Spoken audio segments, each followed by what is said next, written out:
Okay, so I believe you are very familiar with this formula. This is the formula on how to solve the derivative of a function. So we have the limit of f x plus h minus f of x over h as h approaches 0. So like for this example, we have function of x is equal to x cubed. So therefore, the f of x plus h is equal to x plus h cubed. We substitute in x the x plus h. Therefore, if we are going to solve using this formula, we come up with limit of x plus h cubed minus the function of x, which is x cubed, over h as h approaches 0. Now take note, x plus h raised to 3 by binomial expansion, we have x cubed, okay, plus 3x squared h plus 3x h squared plus h cubed. If you expand this x plus h raised to 3, so minus x cubed over h, which is limit as x approaches 0. As h approaches 0. Now, we can cancel this out, right?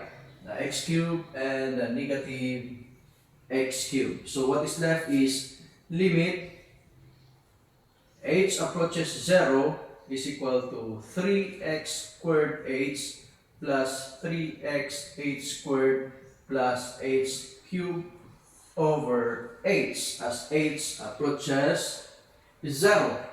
Now take note, we have a common of h, so we have h x squared plus 3xh, right? So plus h squared over h, this is limit as h approaches 0. So in short, that will be cancelled, the h. So we have, what is left is x squared, right? That is x squared. If this one is 0, so that will be 0. If this one is 0, and that is also 0. So we have, what is left is 3x squared. Right.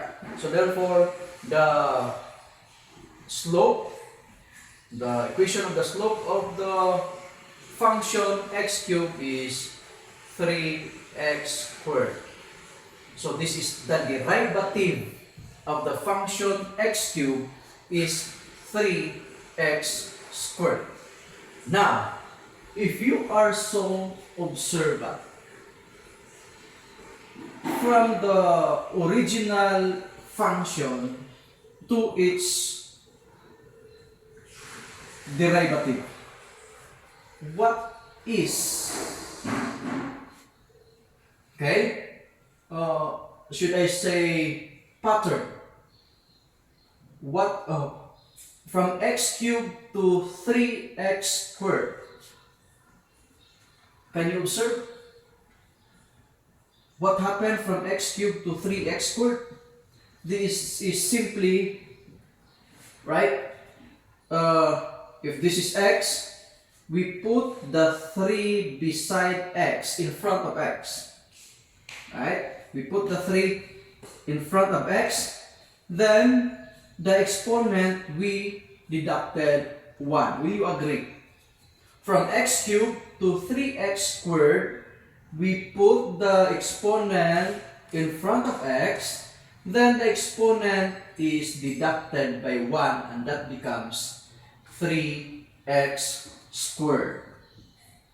And if you observe these things, this is true to all derivative of a function. So like for this example, if we have x raised to 5, that will be 5x raised to 4. If you are going to solve using this formula, then you can come up with this answer. But the question is, sir, why are you teaching this? Since we have shortcut. In order for us to understand that this thing is from this. We will make use of this shortcut so that we will take it more easy. But the general information why we come up with this derivative is from this formula. Okay? From this formula. How about if x raised to 30? Will you be very happy to solve x raised to 30? You have to expand a binomial raised to 30? I don't think so. Me also, maybe I'm very, I will give up. Okay? Maybe I will give up answering if x raised to 30. That is why we have this shortcut. But again, why we come up here is because of this information. This is the general form why we come up with this so-called derivative. That is why we have these differentiation rules. Okay, so we will start on differentiation rules or the rules of derivative. Okay, so we have number 1. Number 1 is the constant rule. The derivative of the constant is always 0. When you say derivative, that is slope. The slope of constant is 0. Example, if we have f of x is equal to 3. The function of x is equal to 3 or y is equal to 3. What is the graph of y is equal to 3? If I have the graph here, then y is equal to 3 is 1, 2, 3. So the slope of that point, okay, balikon ko, 3. The slope of that point or the graph of this, y is equal to 3 is a horizontal line. There is no slope. Okay, what I mean, the slope is 0 if the line is horizontal. That is why in number 1, constant rule, the derivative of the constant is 0. I hope you will not forget the number 1 rule. The number 2 rule, this summarizes the equation we have earlier.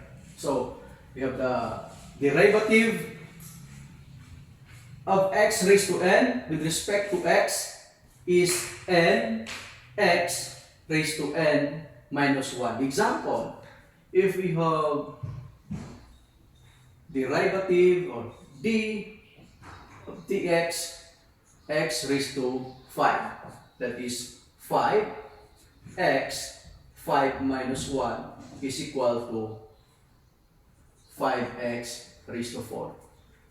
Again, dx x raised to 500. So that will be 500 x raised to 499. Okay? D of dx y raised to, d of dy with respect to y raised to 10. That will be 10y raised to 9. We have again d of dx. Example, we have y raised to 15. That is 15y raised to 14. How about if like this, d of dx y, with respect to x. So x raised to negative 5. Raised to negative 5, the same thing, we have negative 5, then x. What is negative 5 minus 1? So that will be negative 5x raised to negative 6. Or we have negative 5 over x raised to 6. That is the simplest form. How about if like this? Dx 1 over x raised to 3. Can we do that? 1 over x raised to 3. Again, we will write this format to fit in our rule. So, we can rewrite this as d over dx x raised to negative 3. Will you agree? This thing and this one is the same. So, we have negative 3x raised to negative 4 because negative 3 minus 1 is negative 4. Or in short, we have negative 3 over x raised to 4.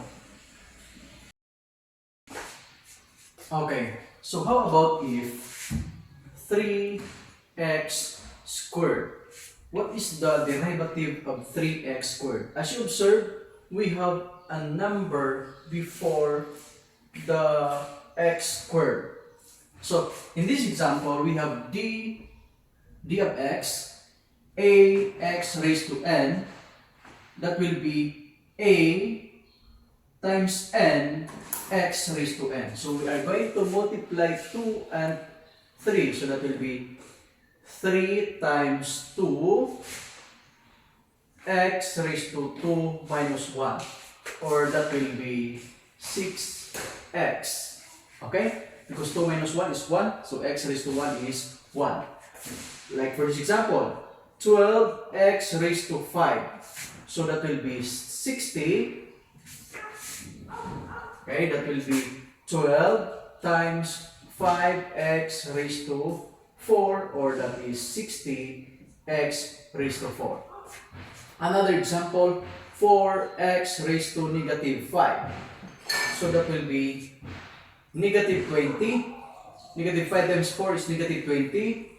Then x raised to negative 6. Or in short, that will be negative 20 over x raised to positive 6. How about if a fraction before the exponent? So, 1 over 2 x raised to 7.